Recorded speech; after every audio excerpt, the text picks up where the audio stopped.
All right. For those of you that don't know, today we're having Melissa Chernetsky come in and kind of tell us about her story, her tips, her tricks, and kind of doing a quick little interview about her, tell her what's worked for her.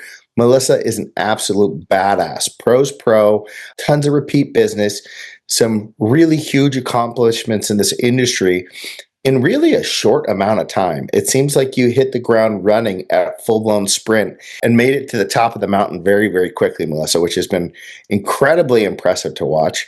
Over 30 million in sales per year, several years in a row. So that's quite impressive.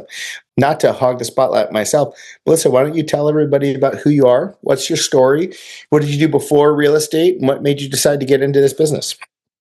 Hi, everyone. Thanks, Kevin. Well, I am super excited to be here. It's fun to kind of reflect on the last several years, and this made me do it. And it kind of, before talking to you guys, it kind of made me define what did happen the last couple of years, because it's rare that you stop and think about it. But anyway, yeah, so I've got two kids. They're a little bit bigger now, but when I got into real estate, I got licensed at the end of 2020. They were like 10 months old and 3. And now they're like 5 and They're 8. just little babies. Yeah, totally. They're just little babies. babies. And so it's a lot happens in 4 years when kids are little. They get way bigger. So that was my situation. I had taken a year off from another sales job. And during COVID, a lot of us had time to reflect on what we were doing. And that's when I got licensed. But yeah, so before I was in real estate, I was with a company called ADP. It's a payroll and HR software sales company that you've all probably had paychecks from at some point in your life. That was probably, not knowing it at the time, but that was probably the best decision I ever made getting into it. I didn't know that I was going to do real estate at all. I wanted to get into medical device sales at the time. That's what I thought I wanted to do. And so the training, having a quota set for you every year, and the training on daily prospecting and follow-up and servicing your clients ended up being fundamentally really, really helpful for me. I was actually there longer than I planned, because I did have a lot of fun working for that company. I was there, I think, around 7 years. And so I managed territories up in Northern California and then down in Santa Cruz and Monterey. But yeah, it was super helpful. So I did that, and then took a little break. And obviously, a lot of people I knew were in real estate, and it made sense at the time. But for me, making the jump from working for a big corporation where I was told my quota to having the opportunity to be my own boss, I think being a self-starter is obviously super important. And I'd always worked really remotely, without an office, where my manager would come down like every couple of months. So that was a natural transition. But yeah. Yeah. And I mean, you said a bunch of really interesting things in there, like obviously coming in as a seasoned salesperson, new to real estate, but coming in with experience in sales and having that translate over and using the tools that you learned in your previous job here in this industry. Hugely advantageous. But the one thing that really caught my eye in that is the transition over into real estate when you had such young kids. I know Maverick was, like 10 months, a baby, Yeah. Yeah. too. So how did you go about making that transition into such a demanding industry while you had such young kids? And how did you kind of balance all of that out? Yeah. And it's hard because it was such a blur, and I'm not going to lie. It was, you are just kind of responding to everything that comes at you on the defense, and I called you a ton. I relied on our team a lot. So I think having our team to lean on, having, our team and the TC to help with the paperwork, that was huge. Constantly being able to ask questions and not pretending to know the answers, working with clients who were kind people for sure helped. They say you fake it till you make it, but I would say my personality is that I will be very transparent when I don't know the answer. I'm not so good at faking it. So I'll say, I actually haven't run into that before, but I'm going to check with my team, unless it was something like really stupid that I knew I should have known that I didn't know. I might not admit that. Which contingencies we should put in an offer, stuff like that. I was learning on the fly. But anyway, back to your question. question about working with small kids.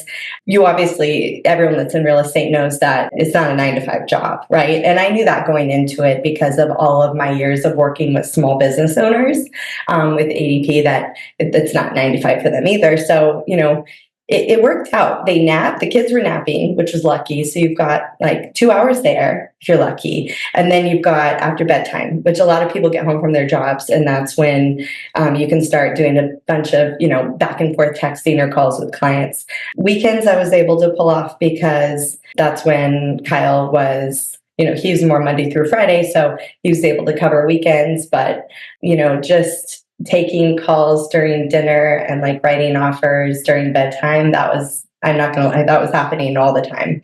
And I wish I could pretend I had these perfect boundaries to where my kids never get mad at me because I'm trying to, do two things at once, brushing teeth and like putting in the info, going back and forth. But that's just part of it.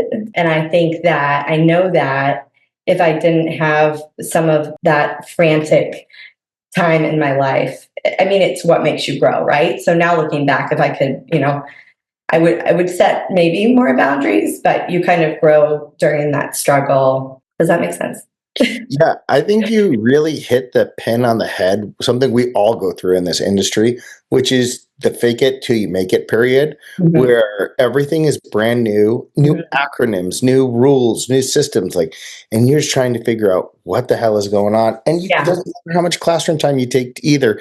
Like, you need to live it to understand it and probably get 8, 9, 10 transactions under your belt until you really understand it. Yeah. So I get that 100%. With that in mind, what were some of those first wins that you got that made you actually believe hey, this is going to work. This is going to be great. I'm going to be a success.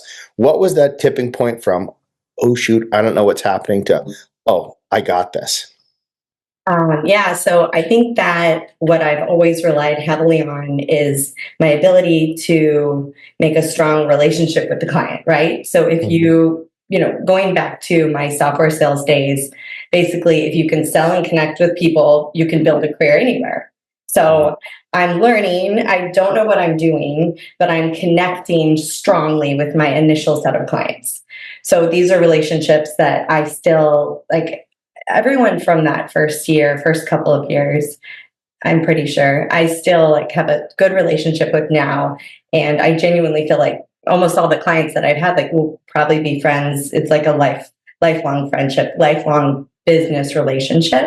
And so your question, getting started, I would say doing the best job with the tools I had, and with my, while I was learning, I was being honest with them. I never said to my clients hey, this is my first transaction ever.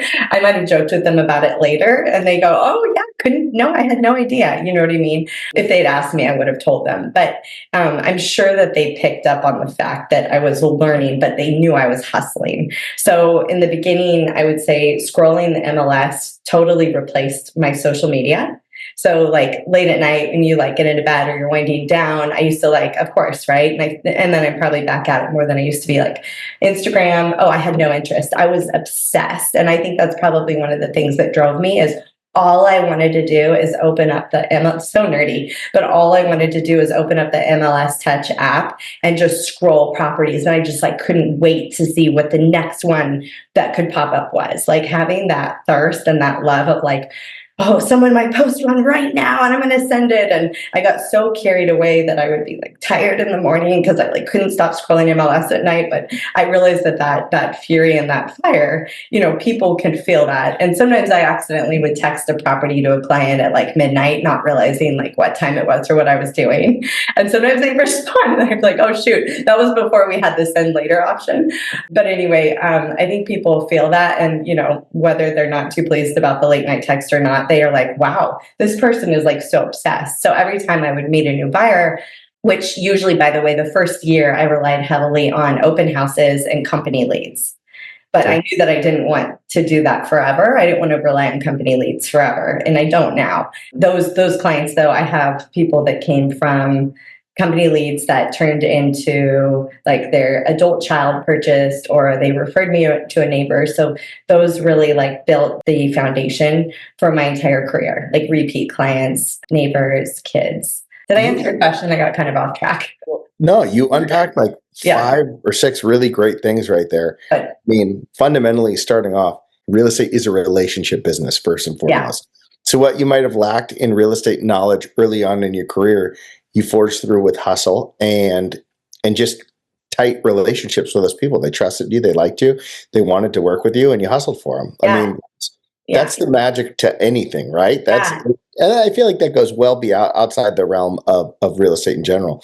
Let's dive a little bit deeper into those lead sources that you got into early. You talked about open houses, you talked about company leads, and then you kind of transitioned over into more referral based business. How did you start off with those companies? How did you turn those existing company leads or open house leads into your long term referral business? I would say several of them, it was a really lengthy follow up. We've talked about this before. I know you do the same. One of my first company leads, I met them at a house in Carmel Valley. We probably they were running late, like almost an hour late, probably ended up spending like 2 hours of that showing. I don't know what it is about my demeanor, but my showings go really long. And I think that while I know that it would probably be more efficient to encourage my clients to look at a home for 29, 30 minutes, sometimes those lengthy showings are where we're building the relationship. And so Kevin's dying laughing because can you imagine just the first showing company lead and it's 2 hours long? Yeah, no, I love it. Nowhere to be. You joke around with me how I'm in and out of there in 15 Yeah. minutes. Yeah. I'm like, what? Yeah. I can't even, it's funny. Yeah, we're so different, right? Like, I can't even, I've never had that happen. And so it's obviously something I'm doing. But in that, where, I'm like really taking them in and you really get to know people that first time, right? And then after that, there's then we kind of know each other. So anyway, the texting relationship starts. And I am a really, like many of us, I've been told though, I'm a crazy texter. Like I will throw a lot of text down.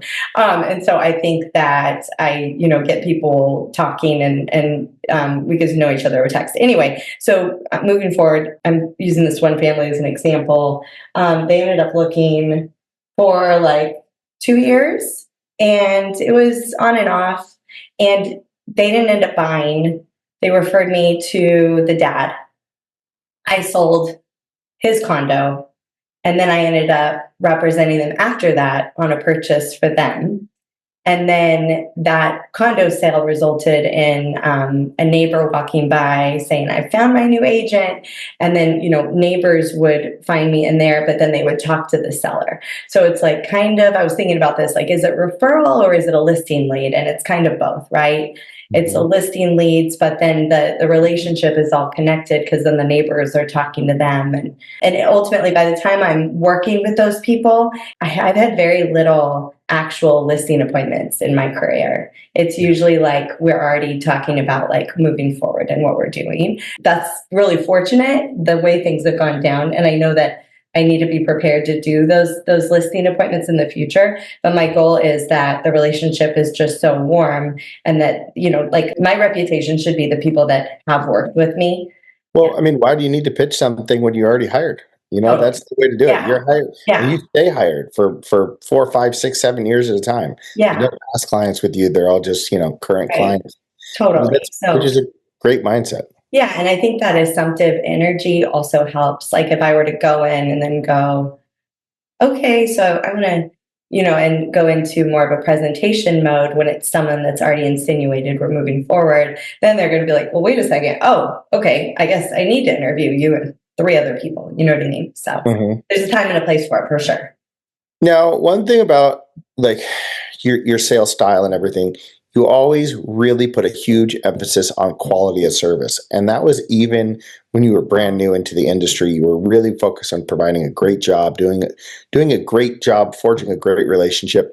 How did you put such a strong emphasis on the quality of service, even when you had an empty pipeline or a limited pipeline early in your career? Where did that mindset come from?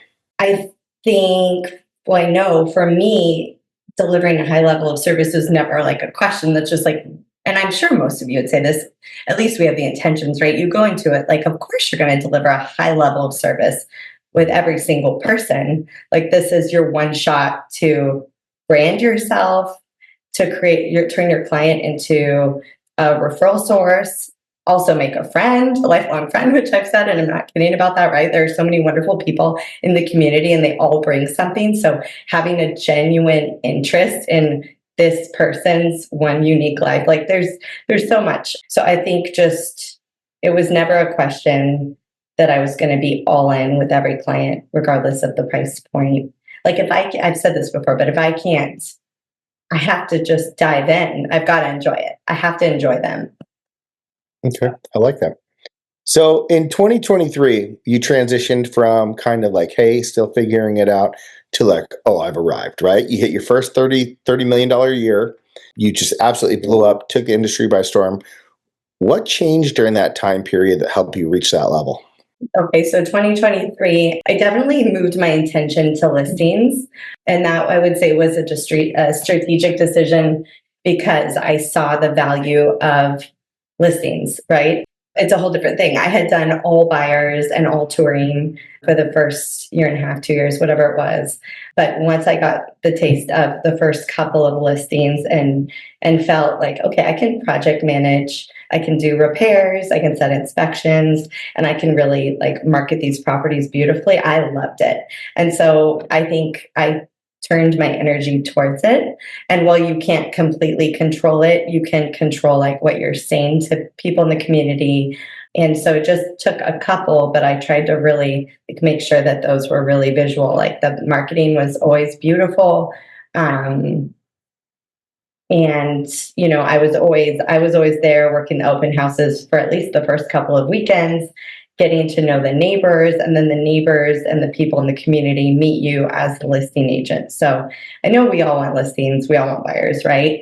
And it's not something you can just will, but I do think that there's obviously a confidence there. So like just for people out there who haven't had one yet or that want more, I think that it's just knowing that once you get that one, like you can market one listing for months online and you can talk about it everywhere you go. I'm really big on, I don't necessarily do it on purpose. It's just part of my personality, but I weave real estate into all my conversations because it's on my mind and it's just natural. So if I have a listing, like it's probably coming out of my mouth wherever I am. And then people are like, oh, she has a listing. She has listings. You know what I mean? So it's going back to, it's a big confidence and energy thing.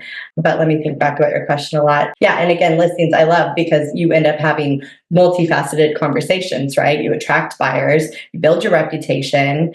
Yeah. I mean, once you have one, you meet, it turns into a second, it turns into a third. So really it was a really nice turn of events for me when they started coming. They started accelerating at the rate that they were coming in.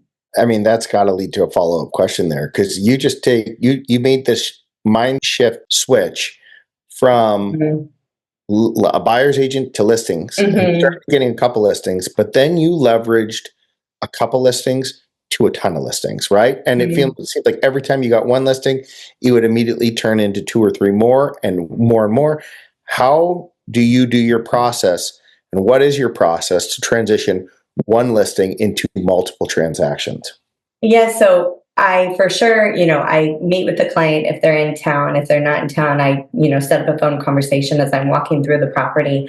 But it's not just media. We all talk so much about media, right? Social media marketing, beautiful pictures, but I help them with the entire preparation. So I walk the property multiple times. I make sure that I know it really well. I make sure that the neighbors are aware that I'm listing it. I'm not necessarily door knocking, but I'm out. I shared this at our conference, right? But like you can be there when the sign's being installed. You can be there when the contractor or the plumber's coming by to fix something up.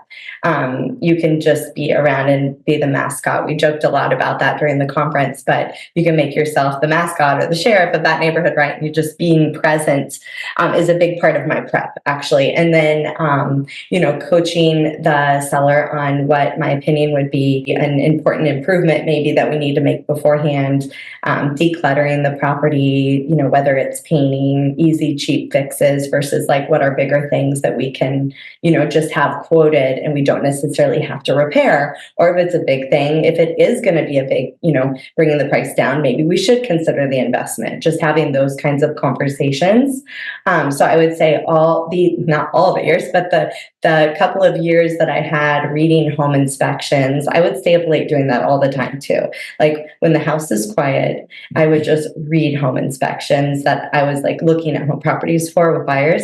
And looking back, there were so many home inspections that I read too soon because we maybe didn't even end up offering on the property. But honestly, it's such a good way to learn, because if you have a good home inspection, like the home inspectors that we usually do a summary page. So you can read the summary and then you can go through it. Then you talk to the home inspector, they explain stuff to you as the years go by. If you don't have a background in construction, that's the majority of agents don't. I know we have some that do on our team, but you can learn so much. And now when I go to sellers, I have a much higher level of confidence around construction and what makes a home a good home, an A+ home versus a C- home, according to my home inspector that I work with.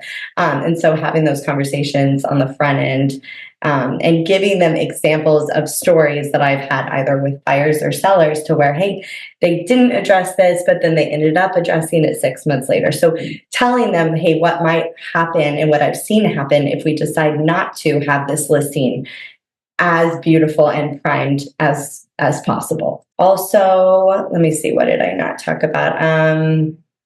Neighbors, property as pretty as possible. Marketing, obviously, you all know, you can just, post little videos or post shorts on when you're doing listing prep. If you're doing an Avid, things like that, just, you've got to put in your personal stuff, because people do not want to see only real estate, in my opinion, on your social media. You're going to get blocked. But so having an appropriate mixture of the two, but listing prep, but making it more about look at these gorgeous flowers, but just showing that you're living and breathing it. So you talked a lot about your process being a lot of the client experience stuff, right? What you do for them, how you make them feel, all of that. What is part of your client experience that keeps them coming back for more and more and continue to refer you as well? Try not to take on too much at once, because something that I've noticed is that I start to, all of us feel this, right? If you take on too many leads, or you take on too much, or, you are going to start getting a little impatient with clients who need time and attention. And it's good to start to be able to detect great clients versus people that are not committed to you, that, I don't want to call anyone a time waster, because they're probably not doing it intentionally.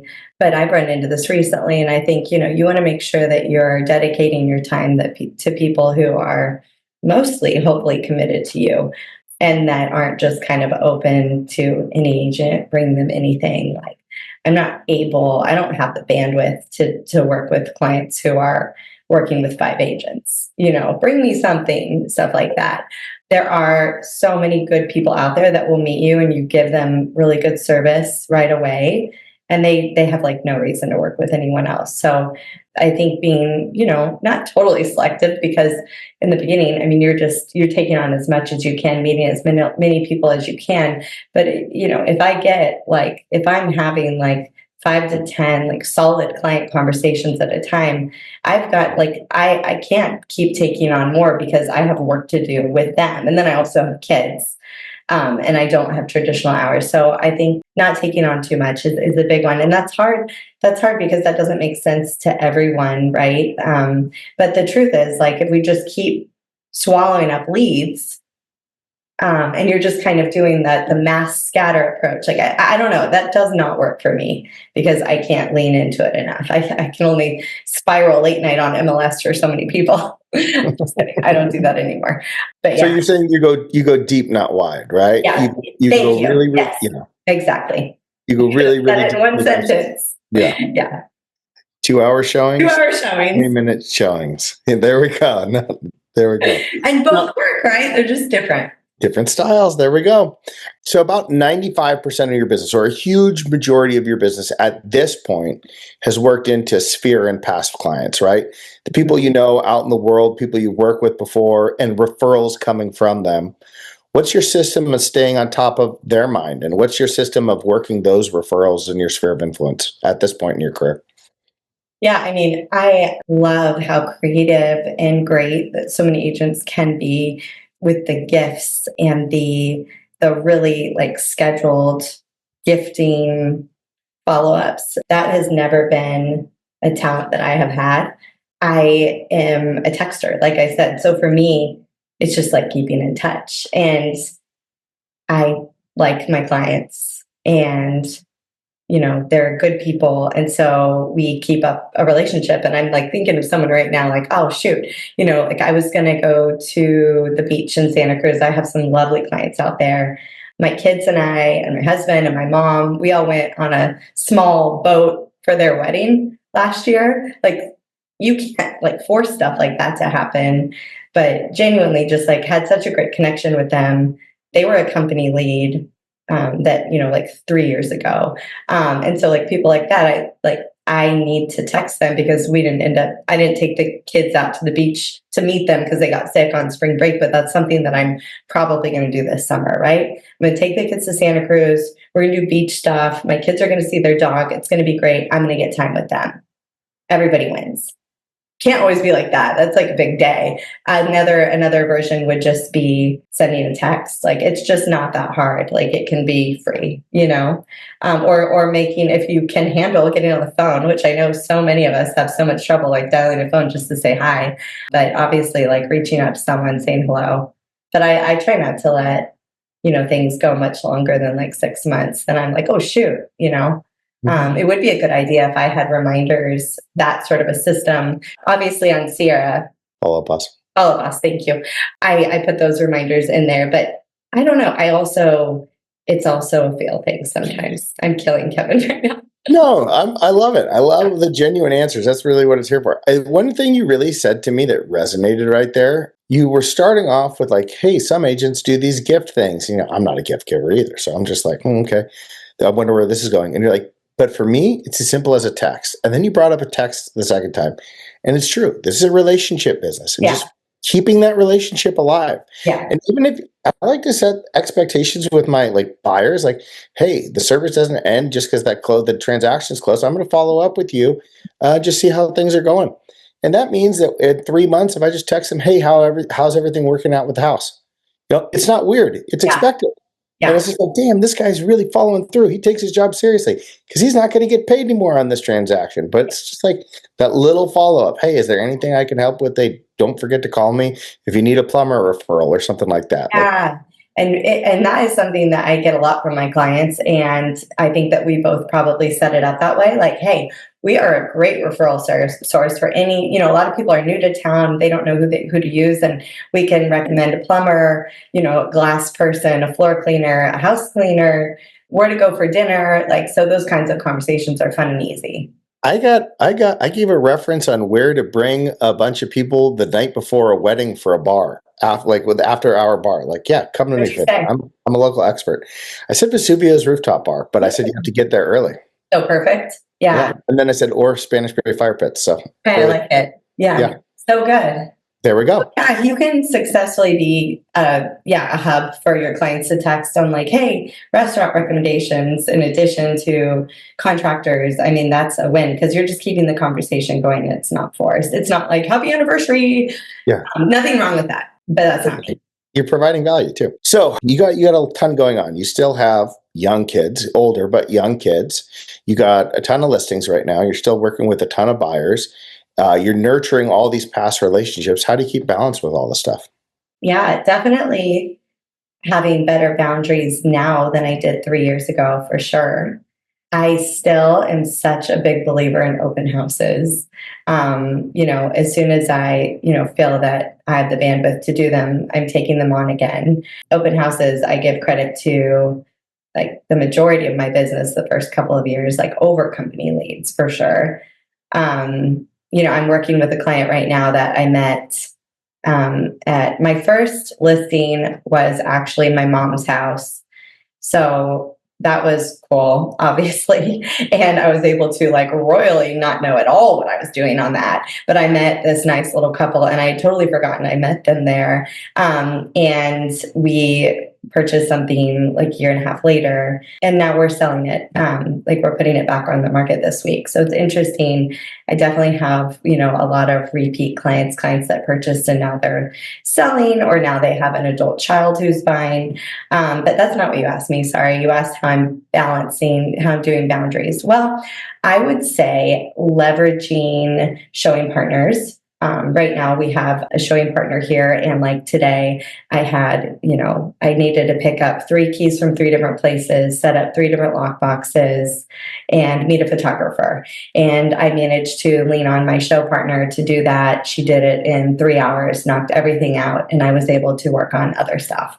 So that's huge. And that's not something I always feel like most of the past 6 months, I haven't felt that I had the workload that would give me an excuse to do that. But today was a perfect day for it, right? So doing that in the summertime for sure helps with the kids home. And then just trying to group work into specific days if you can, and to remind yourself that, like, obviously as a realtor, sometimes it's confusing if you came from other careers, but like Monday can be a day off and you don't have to feel bad about it, just making sure you like remember to do self-care. Because like last summer or the summer before, I was so busy, my head was going to just like fly off. Like I felt like I didn't see my kids. I did. It's probably an exaggeration, but I felt like I really didn't see the kids all summer. And it was like Kyle working and like holding the kids down and doing Costco. And I realized like I missed out. I want to be doing that stuff. And so it's identifying like what's important to you. And I miss doing a lot of stuff that I like doing. So I probably chase less of the loosey-goose buyers that won't give me the time of day. And that's a hard comment for me to make, because there were a few loosey-goose buyers that I chased for several years that did turn into 1 or 2 sales. So it definitely can work out, but I'm probably a little tightened up now on like how long I will text someone, just without any sort of a commitment. So you kind of unpacked a few interesting things there. You talked about leveraging, you talked about boundaries and all that kind of stuff. Let's dive into those a little bit. First and foremost, with the leverage side of things, built something pretty incredible here. How do you focus on the most important tasks and then leverage out the activities that other people can handle? And what's the next stage for you as you continue to evolve in your career and grow it up and level it up even further? Yeah, like anything where I'm client facing, I'm still really wanting to spend time with the clients.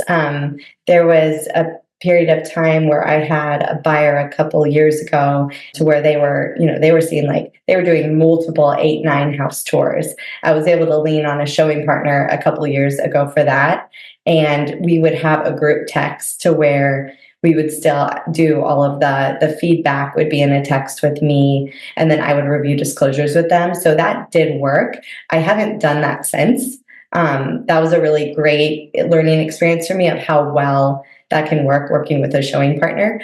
Now where I'm at probably is, if I can lean on a team member, I'm still happy to obviously do lock boxes and do those sorts of things. But there was a period of time where I was so swamped summer and I was waiting on PG&E for like an hour and a half, or you're coordinating the gas turn on and turn off because you want to provide the service of handling that for someone who's tenting their house. So leveraging show partners for anything like that, that's fine, right? That's not taking away anything from the client experience. If anything, they feel more confident because they don't, they know I have kids and it comes up a lot. I don't want them to ever feel like they can't ask me for something, right? I'm like, I've got it covered. We've got a team. So even if, obviously we have, agents, all across California. And even if you aren't utilizing a showing partner, I think that there's obviously a way to do it to where you still like, you don't involve them on the details of how you're getting it handled, but there are lots of ways that you can get non-licensed agent activities handled, even if you don't have a showing partner, right? Whether it's, I don't know, I'm sure there are certain things that you can use TaskRabbit for, stuff like that. So just leveraging it when it's not super important. You said you turned on the gas and shut off the gas for tenting. I was like, oh, no wonder she gets referrals. I've never once done that. like, oh, Jesus, that's a lot. That's above and beyond. That's awesome. Yeah, I never even thought about it. I probably have only done it like twice, to be honest, but it That's the was, thing. I never yeah, even thought about that.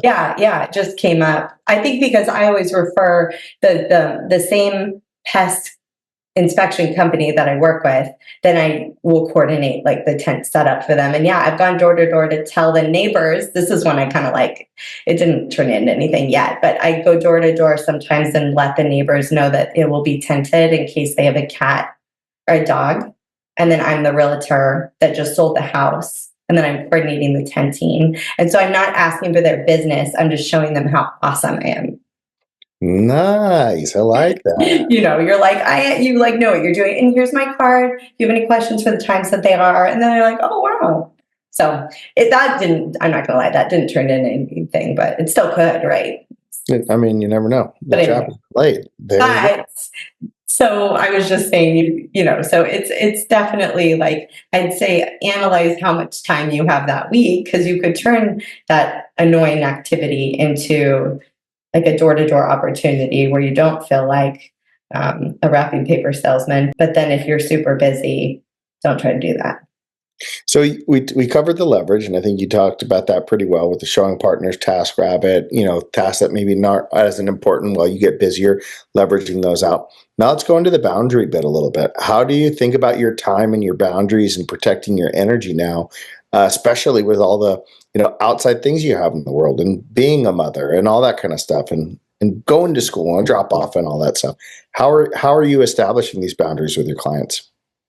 Well, one thing, it took me a couple of years to learn that most things are not a fire drill. And of course, like I agree with your sentiment that like, trying to be available as much as possible. And sometimes clients will only be available after 8 or only, on the weekends. But I'm finding that most of the time you can ask them if they can, just asking them if they can be available on a time that might work better for you and your family. It doesn't hurt. Like you try your best. But for me, especially because I like take the kids to school and pick them up every day, that's at what, 3 o'clock. So your day's like cut by 2:30. So, I think that just realizing that most things are not an emergency. People say like, can you see this at 2:45 today? We're like, yeah, I could probably move some things around to make it work, but would you be able to possibly see it at 10:30 tomorrow? Like, I know that this is where we might differ a little bit. I know you're not on the spotlight, so it doesn't matter. But I'm like looking at Kevin and I'm like, well, like, because there's different personality type for each, but just kind of trying to group things together a little bit more. And like, I do try to shut down a little bit more around the holidays. And I always tell my clients, like, there's definitely a time you could snatch up a great deal in a home. People are asleep at the wheel, they're celebrating, but like for the most part, it is doable to kind of shut down. Like most of the time, like, I'm not showing properties on Christmas Eve, stuff like that. And I'm not really throwing out my energy that I want to do that either. And there have been a few times that have come up, either on, like a special school event or field trip or maybe a holiday to where I couldn't be there and I had to swallow my pride and ask someone else if they could either do the showing or if that listing agent would be there. But I would say I'm going out of my way more now to shut down during the holidays and to remember like summer is the time that I'm like really going to throw myself into it and I'm expecting that. But like the last 2 weeks of Christmas or the first week of January, like I just had to tell myself there has to be a point where you have to be able to shut down. I see a big correlation with what you describe as having like the strong relationship with clients and your boundaries as well. Because, sometimes when I hear boundaries, I think like, oh no, don't call me after 7. Not like that kind of boundary you're saying, but you're saying like, hey, I'm not available there. Could you do this instead? And you're able to rely on that relationship with them because that you trust that they're going to continue to want to work with you. They like you. They Yeah. realize you're a human being too. Right. So you have that as your boundary back too. And You then can leverage also, that yeah, relationship. totally. Yeah, so well said. And there are definitely like many of times that I'll load the kids in the car and I'll take them with me. A lot of us have done that plenty of times, right? And then they're seeing also, I mean, I'm not doing it as an act. I'm obviously bringing the kids. I'm doing the job. But they're seeing that I had the kids. I'm going out of my way. We're doing it. It's not a 2-hour showing. So that's beneficial. But yeah, I think just kind of feeling out like, is this worth it? Is this client worth it? Is this probably leading to something? And being a being a good judge of other people's intent and personality and trying to kind of understanding them is also very helpful. Now, if you could talk to yourself back in 2021, right, when you're just getting starting out, juggling your kids, kind of part-time in the industry and just getting your feet wet, what advice would you give to that agent right now? Oh gosh, kind of going back to like everything feels like a fire drill at first, and that's okay. You just have to breathe. Trust your support system. Definitely lean on the team. That's what our team is there for.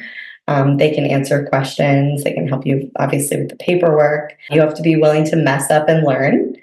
Leaning into the people around you. I'm really good at leaning in and saying yes when people offer me help. Sometimes too good at that. I always warn people like I'm probably going to say yes as far as like taking help. Stay consistent, hard work, patience. It definitely the hard work and patience and like the hustle and the love of the real estate pays off over time for sure. And for agents who are full-time but stuck, or part-time but like unsure if they're going to make the jump, what's the one thing they should start focusing on right now to get their momentum up and rolling?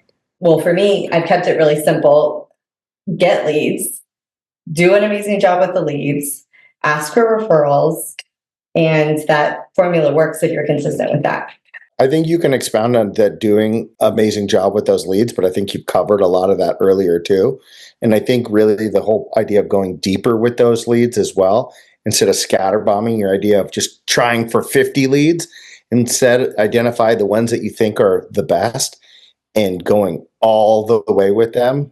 That seems like a really good piece of advice too, and just giving them everything you got. And then what does success mean to you now? Now that has your definition of the standard of success changed as an agent over time in your career and as your career has evolved?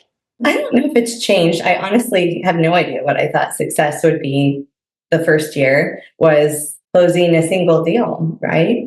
I Mm-hmm. remember how much I celebrated that first one. I was like out of my mind with happiness. So I think that hasn't changed. I still feel that way. I celebrate that way inside probably when I have the buyer commit to me or when I sign the listing agreement, probably more so than when I close, which is just such an agent thing, right? Because it's all about you have to then go sell it. But just that client committing to me is the ultimate win, and I have never focused on where it's going. I feel like I would have probably lost my absolute mind if I would have thought how soon I was going to get the deal on many of these clients from the beginning because it took 2 years. I got like a lead from an open house I worked of yours end of 2021. And I want to say we text quarterly about like them finding a vacation home to rent. And they were across in Florida, across the East Coast. And I think 2 or 3 years later, after 2 home tours, we eventually closed on one. But I just let it go. I never thought like, how soon is this going to happen? It'll be great when it happens, but not getting caught up in the result and just working the relationship because the deal will come when they're ready, but like all you can control is the relationship you have with them, right? But anyway, enjoying the process is the big one. That's not always easy in the market, right? Like it can be stressful or unpredictable, but if I can reduce the chaos and help people feel supported and clear-minded about their goals, then I've done my job. I want clients to feel proud of how it went. So success for me would be freedom. I loved my previous job, but, working for a corporation, my quota was always controlled and I was told, good job, now we're doubling it. Or I didn't control what my sliding scale percentage was, so I feel in full control of my real estate career. And that feels really, really good. Also, I'm working on being present with my family. I'd like to say I've always been present at times, but I think we all go through these like total stages of failure where, whether you have kids or not, or whether it's, maybe you have a parent or a grandparent or a sibling to where you're just like, I'm in a blur. I went through a phase when my career really took off about a year and a half in, to where I was constantly telling people, I don't know, I'm just kind of in a blur. And I was like, not super present or friendly at like school drop-offs.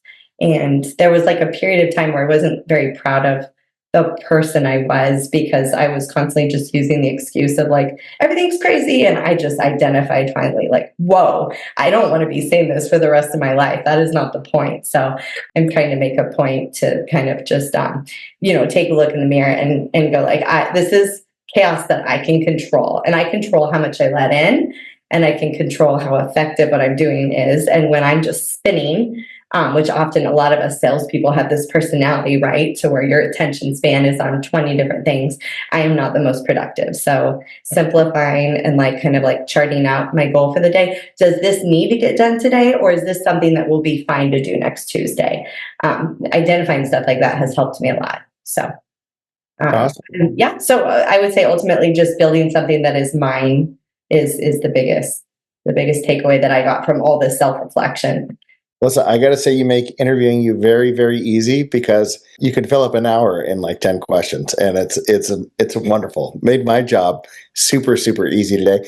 I think that was freaking fantastic. I thought you had some amazing insights right there. I think everybody that watches has a really full-bodied understanding of your business and how you made it work. And I think your mindset is refreshing too, because you don't really have the panic of the next deal, and it's really more of like, no, I'm just going to do things really, really good and have people like me, and it's going to work, and it's proven to be true. And I think that's incredible. Well, thank you. Thanks for all the questions, and thanks you guys for coming on and listening. I'm like, what? You want to hear me talk? But yeah, All right. I am a chatterbox for sure. So I hope something good came out of it. Thanks for your time. Huge success. I enjoyed it as well. All right. Later, everybody. Bye, guys.